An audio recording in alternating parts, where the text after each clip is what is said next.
Welcome to Women Don't Do That, where we empower you with inspiration, knowledge, and skills to redefine your boundaries and unleash your potential. I'm Stephanie Minton, founder and CEO of Beacon North Strategies and your guide. Small town girl turned CEO while navigating career, motherhood, ADHD, and chronic migraines. Our conversations range from interviews with visionary women to solo episodes filled with actionable insights. We are your hub for turning what ifs into let's go. Are you ready to redefine your possible? Let's get started.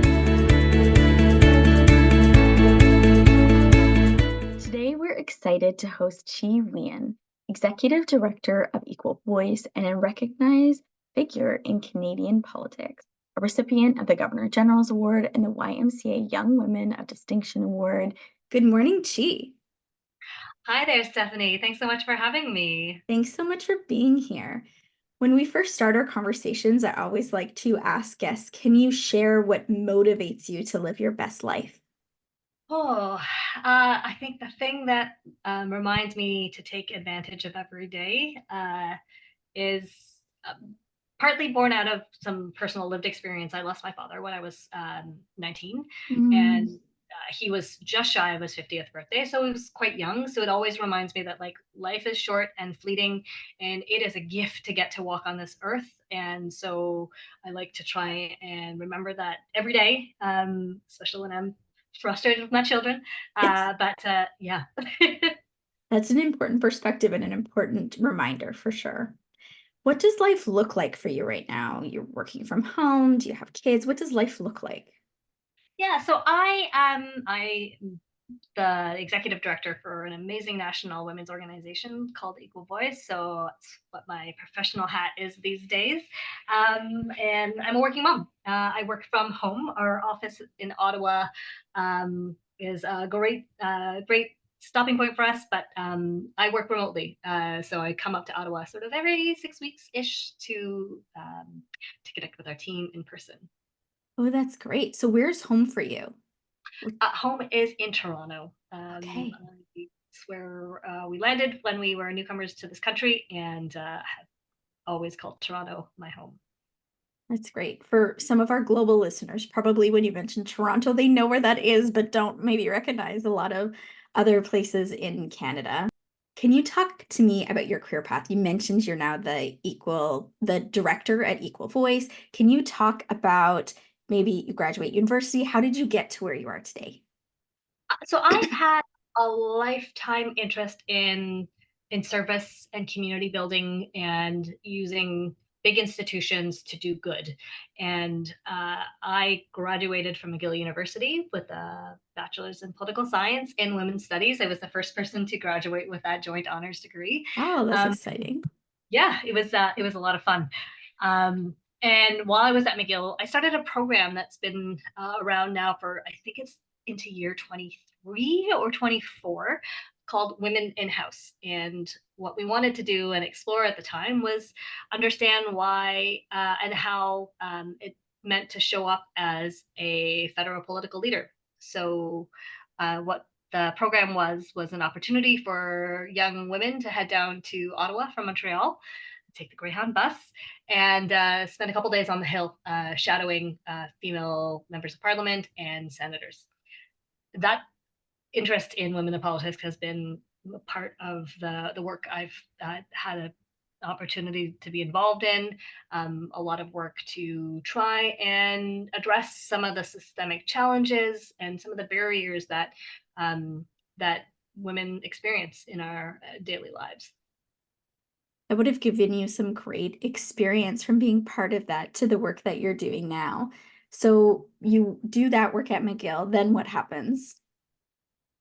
So then I end up spending 2 years in Ottawa. I was lucky to be part of a program called the Parliamentary Internship Program. So I got to work on both sides of the House for a government MP and for an opposition MP. So I actually had a chance to work with Libby Davies and Sheila Copps, two extraordinary political Yes. women heroes, both very different leadership styles, both deeply committed to this country, and it was a real privilege to see and to work with them in Ottawa. then I had the chance to work for a cabinet minister. I stayed on and worked for Carolyn Bennett, who at the time was the Minister of State for Public Health. Um, and I was actually Carolyn's constituent, and it was my first real office job, getting to work with Carolyn. And at the time, I didn't really know which party was going to be my political home, and I really appreciated that she was like, "Just come and work for me. You don't have to pick a team. You don't have to be a card carrying member of any of the teams. I want your brain." So it was a real privilege. I love that. Yeah, yeah. So straight out of school, I did that, and then went off to do grad school. Spent some time in the UK, and then spent the last sort of 12, 15 years in the not for profit charity space, working for organizations that do great things for this country. So yeah, That's yeah. amazing. And did you also own your own business as well? Yeah, so I consulted for a couple of years. Part of that was just where I was in my life at the time, and it was easier to set up the conditions for me as a working mom to have a bit more autonomy and agency. So I did that for a number of years before I jumped in the ring and ran for office in 22. Okay. In 2022, is that what you said? Yes, in 2022. Out of Toronto? I ran in Toronto, the beautiful riding called Spadina Fort York. So very downtown, very urban, very densely populated, and a really interesting demographic of folks. So it was one of the best things I've ever had a chance to do in my life. What are some of the lessons you learned from that experience? Oh, that well, first of all, the doors are magic. If anyone is curious about what it means to be in politics, it's really about being with people. Mhm. And when you go out to the doors, you get to meet all sorts. And um, as a candidate, people share things that are really intimate and really beautiful and Mm, very vulnerable. It's a privilege to hear what people are living through and to hold on to those insights. It's one of the things that now I'm thinking about at Equal Voice is all of these candidates who go and the teams that like we have an army of folks who spend time in community. How do we use that as trust building in our political system more broadly? mm, How do we mhm. take what candidates learn at the doors and bring it into further work in politics and community? Because I think there's a real richness there that we should figure out how to uh, to continue to learn from. But in terms of insights, one of the things that really struck me is how so many women felt like they were not prepared to vote, they were Mhm. not prepared to engage in the system, that they needed to do so much homework to make a decision. Mhm. Um, versus others who are like, yeah, I know everything. I'm going to pick, that's my guide. This is my team. And so that I think women feel that they have to be overly prepared in order to take part. And that's Right. not true. Yes. Oh, that is such great advice. I don't know if you know this about me, Chi, but I also I ran for nomination, but for a safe riding for the party. And so I knew it was a very strong race, and I knew that whoever won would probably be the MP for a long time. And that's Mm. actually how Women Don't Do That got started, because the my experience of going to the doors and having so many women say, I don't know, I'll have to ask my husband, and these kinds of comments, or yeah, people just not being interested in politics or being engaged that way or being afraid of it, to Mm. comments of how I dressed or how I should speak about myself in a more feminine way. And I really took some time after running to think about, what does this mean? How does this inform my life next steps? And the podcast became my do something about it. I want to inspire other women. I want to educate other women about different topics and about different ways of being and learning, and inspire women. And so I can really appreciate what you heard, and I can also see how that really impacts the work that you do at Equal Voice. Absolutely. And one of the things that's really fascinating about Equal Voice is that we operate from a multi-partisan perspective. So we welcome all of the parties, and we think there's opportunities for every party to be better at making space for all Canadians, but particularly with a lens around like what does it mean for women to engage in these systems? And some parties have different tactics and strategies that they have in place that send signals to say women are really welcome, and some come at it from different ways. And so the whole mix is important. And for democracy to really be alive and Mm-hmm. fully realized, it needs all of us. It needs all Mm-hmm. of us every day. And Mm-hmm. you know, we're living through so much global instability right now. Yes. Um, it, it that we have the luxury to say no, I don't want to engage with this system. It hurts my heart a little bit Mm-hmm. because I really you know want us to show up for each other. For Mm-hmm. me, that's a really important part of politics at its best. Mm-hmm. Yeah, such an important conversation. It makes me think about how Chrystia Freeland is the first woman finance minister. And I personally remember posting when she was delivering her first budget and getting her first pair of shoes, which is a tradition in Canada for finance ministers, and being so proud of her and Canada and where we're at. And regardless of political stripe, how important that was. And you can see in the policy decisions that have been made over the last couple of years that there is more emphasis on important issues to women, like around childcare, for instance. And you can disagree with the policy or the way that it's structured, but we have not seen some of those issues so prominent before until we had a woman decision maker in a role like that. She's the deputy prime minister, she's the finance minister. And so I think that's something important for us to keep in mind is that difference that can make, and why it's important that we are engaged in politics. And I really love that do something attitude. Maybe you don't like why something is this way, or daycare is too expensive, or this and this. Well, if you are engaged in politics, whether that's volunteering on a campaign, running, giving money, voting, you're part of the solution.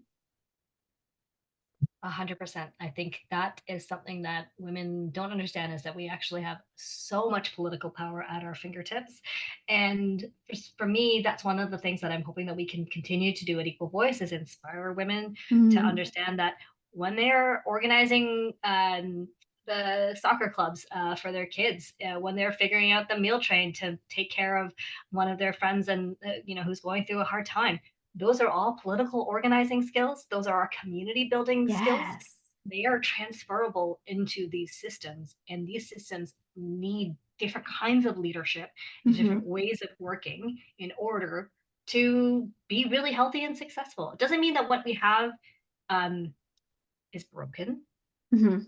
There's just ways for us to make the system better and to signal that this is actually a space that we belong, and Mm-hmm.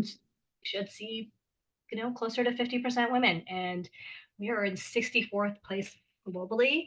Every time that I say that number, I just like, In terms of how many women are in the House of Commons? that's right. Yeah. So in terms of the global rankings, we are, when I started thinking about these issues when I was at McGill, we were, in the mid 20s, low, you know, uh, around somewhere there. Now we have slipped to 64th place. Right. Other countries have made very intentional gains, Mm-hmm. and we have taken an incremental approach. And if we continue on that incremental path, it's going to take a long time for us to get to that 50%. But I think the parties, and we are living in a cultural moment and a time in which we expect to see women's faces in leadership. Yes. Some of it happens through the role modeling that we have. We have a female deputy prime minister and finance minister, and we have strong female premiers across this country. We have them in such a minority. We don't Mm-hmm. want them to be the exception. We want them to be the norm. And we Mm-hmm. have to keep lifting up and bringing those stories to the forefront. Mm-hmm. When we talk about women getting involved in politics, it also makes me think about the types of issues that if we get together that we can make change on. When I think about women's health in particular, we know not enough attention goes into research in those areas. For instance, not enough government money is focused on research in those areas. And I think about if all of us got together and made some loud noise about this, what a difference it could make. We're 50% of the population. And it frustrates me when I see, these articles about women's health. I'm like, oh, we got to get organized somehow. And I did see maybe in the last year, there was a letter that went around that a bunch of us signed related to, I think, additional screening work for breast cancer, for instance. And we did Mm. see some changes in policy around that. I think some distinguished women maybe signed a letter. So some really important work being done, and the change that we can see when we do those things, and the impacts of if you're quiet, of what that means. Mhm. And so it's good to participate and that they can make a change. And I loved how you talked about the aspect of the sports and that transition in terms of skill sets, because it's so true. Mhm. Absolutely. I mean,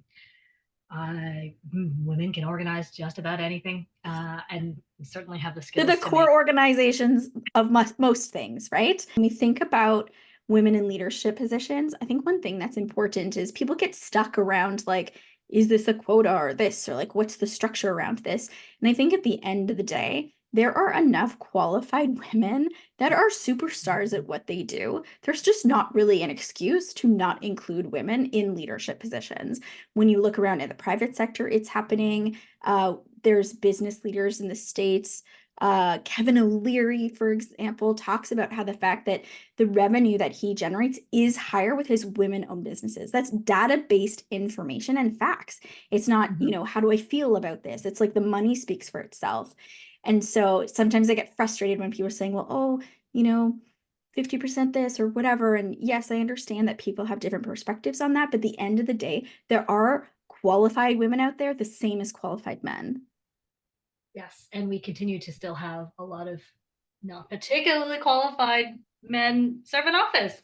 So the higher standards, the kind of double standards that I think, people of color, women of color, Mm, uh, women in general experience is really challenging. Right? You have to be strong, but not so strong and strident. But you yes, still have to, so it's such a fine balancing act.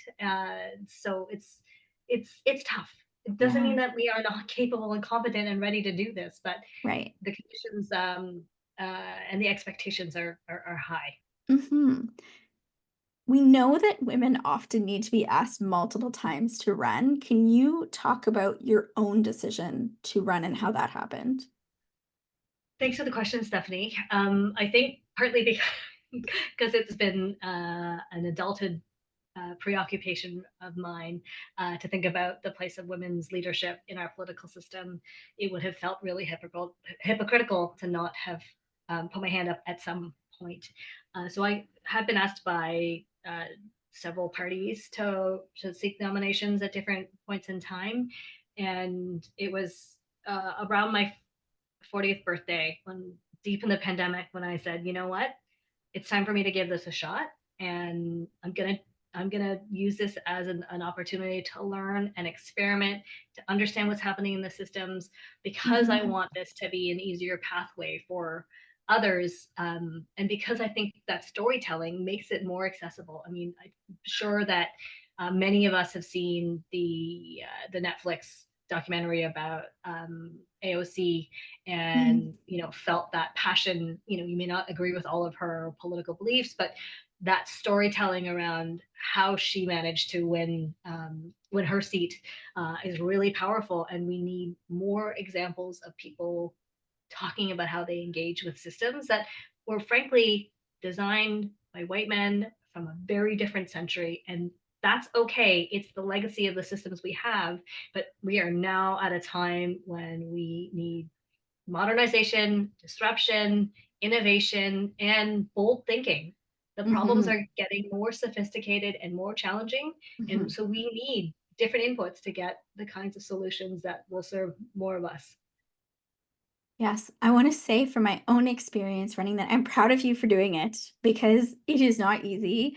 And I think something that I would say, and I think based on your comments that you would agree with too, is even if you lose, what comes from that, the opportunities, the experiencing, the learning, how it shapes you as a person, how it shapes your children, how it shapes other women around you and what they've seen, creates such an impact. And you just don't know what experiences will come next for you. And so to just keep that in mind, you might not win, but that's also okay, and what that looks like. If anybody listening is interested in getting engaged in politics or maybe considering running, what would you say to them? So I would say, first of all, you can come to our campaign schools. Our campaign schools are Yes. fantastic. And what I particularly love about them is that because we do them in a way that's multi-partisan, there's really interesting collaboration and learning and recognition that we all come at this differently, and that's important in democracy. Like all of those pathways are valid. So come to campaign school. Think about what it is that's driving you to say yes to something that is a big, ambitious, a bold thing to do, and really understand what's keeping you rooted in that. For me, um, part of it was because I wanted to build a better future for me and my kids. So a little bit selfish, but really, I grew up with a lot of privilege because I grew up in an urban context that had great social services and great Mhm. programming, and these kinds of things made a difference for shaping me as an adult. I want people to be able to stay close to home and afford the homes, and to stay in their communities. And those are things that are a system challenge, a societal challenge, Mhm. and they require different kinds of leaderships because there's no silver bullet for any of these pieces. But that's what was my call to say yes to trying to do a hard thing in the deepest, darkest days of the pandemic with a 7 and a 3-year-old at home. Right. I think if I could give advice to add to that, it would be do something like campaign school, like what you have, before you run. Because I remember when I was running, for me, I had been involved politically. I had worked for MPs on the Hill. I had worked in advocacy and lobbying for a long time for a number of different reasons. But one in particular was I wasn't as engaged as much in elections. And part of that was because of just trying to be careful around the rules around lobbying and what was and wasn't allowed. And all of a sudden, I found myself running for office without having some of the probably important information that I should have had. And so once you're in it, you are so busy, it's just insane. Like it isn't, it's a crazy busy experience. Uh, but if you're considering it, I think you should do something like your school ahead of time so that you are ready to hit the ground running when it's time. I think anyone who's jumping into a political arena, getting prepared, doing your homework, it helps for the feeling of overwhelmed that regardless of gender, anyone who's running for office is going to be faced. Like it is a new novel thing to try and do this. Mhm. And so coming to it with curiosity and learning, I think is a really helpful mindset. And you're right. The reality is 80% of candidates lose. I don't know if that's an actual Yeah. number. Like, there's only one person gets to win the first Yes. time. Yeah. Yeah. Like we're not electing uh, co MPs or co councillors, um, but uh, but there's still gifts and things that you learn from the experience that you will take to other parts of your life. 100%. When So you talk a little bit about some of the programming at Equal Voice, I'd like to hear more about that. Can you talk more about what Equal Voice does? What do you do? yeah, so Equal Voice is a national charity. We have chapters across the country, where people who are interested in supporting women's runs for office can get involved. We do research. We bring forward great policy ideas. So, we're taking a look right now at one of the things that came out of the pandemic was hybrid adaptations for elected houses. And so, what did we learn from that? How do we take the good parts of that and bring that forward? Does it help us with our recruitment and retention of elected officials and the staff that work with them? Really making sure that there's a strong body of policy evidence to say, yes, this is good for X, Y, and Z reason. So, in the Hmm. same way that we know that the profits from women-run businesses can outmatch a male-driven organization, we know that we will get different benefits by having some of that evidence, etc. Mhm. So we are championing, system change, things to make the workplace more inclusive, safer for everybody. We're going to be digging into the issue of harassment. It's one of the things that we know that's Oh. giving people Mhm. pause in terms of saying yes. Mhm. We should not have the expectation and the norm that anyone experiences the kind of vitriol and the verbal attacks and sometimes the physical threats, that anyone serving in any elected office, that's no one is signing up for that. And so No. we have to remember that people who serve in those offices are doing it because they want to do good and make our country better. Um, you show up with critique, that is very welcome, but the kind of personal attacks, it is a huge turnoff. Mhm. Mhm. But And we're it also doesn't mean. losing people that are running, right? It's not just about people being afraid to get in. Like, we recently have seen women saying they're not running again because of this. And it's so sad because it's so important that they're there and the work that they're doing, and such smart, capable women, to see that Mhm. happening to them. And I've never had anything more nasty said about me than when I ran. So I can definitely sympathize with that. Yeah. Mhm. And we can all want better for our system. It doesn't Mhm. matter who are, if somebody's on the other team or running against you, you still show up with civility and maturity in how you operate. Absolutely. Did we cover all the different things at Equal Voice, or the other things you wanted to mention? Um, yes, the only other piece that I'd add is that one of the things that we have been exploring at Equal Voice is what we can do to address some of the financial barriers that women Mhm. face as candidates. So, are there some policy pieces that should be put in place? Are there additional things that could be done? Elections Canada has actually done a tremendous job of making sure that childcare expenses can be something that can be expensed during a campaign. That's good for men and women who have kids of that age, to be able Yes. to access. But you know, are people using those opportunities? Not as widely as we'd like. Yeah, I didn't So, even know that that existed. I don't know if it's since I ran or from before. So yes, things like that would be good to know. right. So Yes. it's great. Elections Canada is thinking about some of these pieces, and we welcome that continued uh, effort to make sure political systems are more accessible, more deeply democratic. That's good for everybody. And so, sorry, the sideline there is that we are exploring some ways to address that and hope to be announcing that in the next few months. Oh, that's exciting. So for listeners who are curious about this, how can they get engaged? Can they get on lists with their chapters? How do they get the information on entrepreneur or not entrepreneur school? Um, About campaign Campaign school. school. How do they find So that information? So you can absolutely pop over to our website, equalvoice.ca, and you'll find, if you sign up for the newsletter, you'll get a kind of monthly digest of kinds of activities that we're up to, and campaign school offerings, etc. We always run 2 national online cohorts annually, and we're just about to wrap our May cohort, and we'll do one in the fall as well. And there's always a campaign somewhere in this country. So Yes. everyone's always on some cycle. One of the things that we want to do is start to connect more deeply across the country. Women who have worked in politics, been connected in politics, run for office, etc., and really build that community, so that we take good lessons and continue to move them forward in advancing Mhm. our democracies. I think, you would have had really important insights coming out of your nomination, Mhm. and there are nuggets in each of those experiences that we should be mining to make sure it's easier for the next people who come.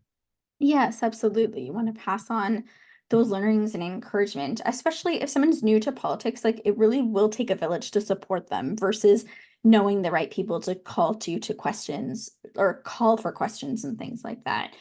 You talked a little bit about the research that you're doing and some of the things around hybrid parliament and other things. What are some of the changes that you think are necessary to make politics more accessible and of interest, I guess, even for women in politics?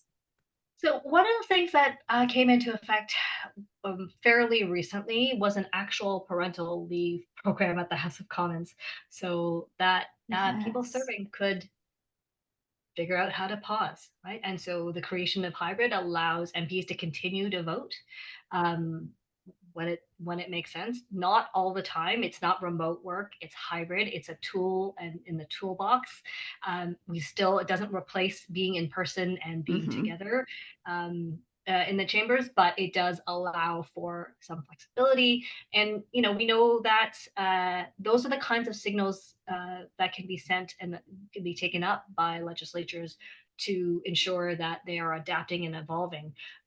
We know that there have been persistent challenges around sexual harassment Yep. in society, and of course, politics is the microcosm of that as well. And so Mm-hmm. those things happen too. And so while we know that after Me Too, a lot of really good policy work happened, we need to continue to do prevention work. We need to make sure it's safe for people to come forward and to actually report. And the actual experience of doing those things can be really difficult in a political context. I think a lot of people who work in politics know that it can be really precarious. Mm-hmm. Loyalty is really rewarded. And publicly critiquing your party or not handling an issue well isn't necessarily welcome. And so, if you do that, you might be finding that you're jeopardizing your own professional path. And so Mm-hmm. there's more that we can be doing to wrap people with the right kinds of supports or the things that are tough Mm-hmm. to face in systems that have not been designed for us. Yes, I think it's a really important conversation. I remember when Me Too was happening and different things, maybe a little bit after Me Too, were coming out about different members of parliament. And I saw one news article and I about somebody in particular who had a pretty good reputation. And I said to one of my friends, I said, I'm not surprised because there were a number of things that that person did to me that now that I'm older, I recognize was wrong. And until I saw that news article, it didn't even click for me that it really wasn't okay. And I was like, so I believe her because of what I went through myself. And that was really challenging to work through, to watch that as somebody, who had come out of it and experienced some of those things, and not to the same degree maybe as some people, but it was really hard to kind of work through that, Mm, and accept the reality around it, and also shows the work left to be done so that people know where to go when issues like that happen, or even know that when those things happen, it's really not okay. It's not just that's how it is, but no, something needs to change. yeah, and it's hard, and it happens in every single political party. Yeah. Uh, and so it is not easy work to address this, but it is part of creating safety for everybody, and everyone deserves that safety. Like that is Hmm. just the bare minimum Yes. we should be expecting. So, regardless of your standing in the party, you deserve to be treated with respect. Hmm. And kudos to the women who do stand up and say something, because it does allow us to be able to have those conversations and change systems, and in the future raise our voices or add to those voices and hope that it doesn't happen again for future generations. So I can't imagine that that is easy for them doing it. And yes, and yet at the same time, it's very important. Mhm. Absolutely. Before I ask the rapid fire closing questions, maybe we should end on a more positive note. As we're like, things are hard, let's make change. But let's talk about looking forward. Um, what legacy do you hope to leave through your work with Equal Voice? And that's a big question. So feel free to break it down a bit. Yeah. I hope that uh, in my tenure and time at Equal Voice, I can that energy and enthusiasm that Amy Poehler, Leslie Knope's character in Parks and Recreation, brought to government is like kind of a guiding light for me. I want people to feel proud of governments doing good Mm, things. There are things that I cannot, as a citizen, ever get, like looking outside my window. I can't build a sewer. I can't right. create a hydro infrastructure. That is what collective infrastructure can look like. And so, you go to Costco to buy things in bulk. We say yes to democracy because it gives us governments that do things that we can't do ourselves. Um, Sometimes governments do too much, and that there's a balance in our systems. But I want people to feel ownership and like they absolutely belong there. Um, and I want to see more women elected. I think in the next two elections by 2029 federally, I think we can get to 40%. We're at 30% now, 30.5%. Um, we can do a 5% bump in this next round. We can do Hmm. another 5% bump in the next round.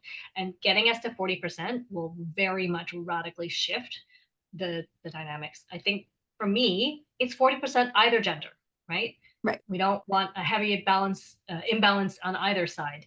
And right. that is good democracy. So for me, the Hmm. legacy is really about having Canadian women feel inspired and Canadian parties feel proud and able to do something that's hard. We're here with resources and the strength to kind of inspire that. I love that. I hope that we can help make your vision a reality. It's so important. And that Thanks. also reminds me about women's roles also in political parties, not just running, but participating in political parties, going to the meetings, saying that you want these things. Like you need to be engaged if you actually want things to change. And getting involved at the local level at your riding association, Yes. showing up and doing, helping with signs, doing the phone calls, all of it adds a lot to the Hmm. system.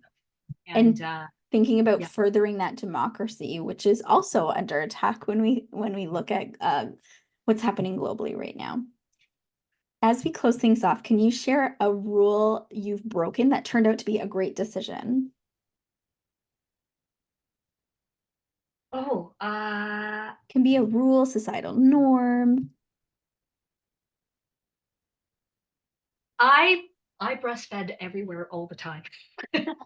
Ah, Um, I did a lot of public breastfeeding, mostly because it was easy, and um, and made people like I wanted people to feel like women's bodies are, doing amazing and important things, and we don't need to sexualize breasts all the time.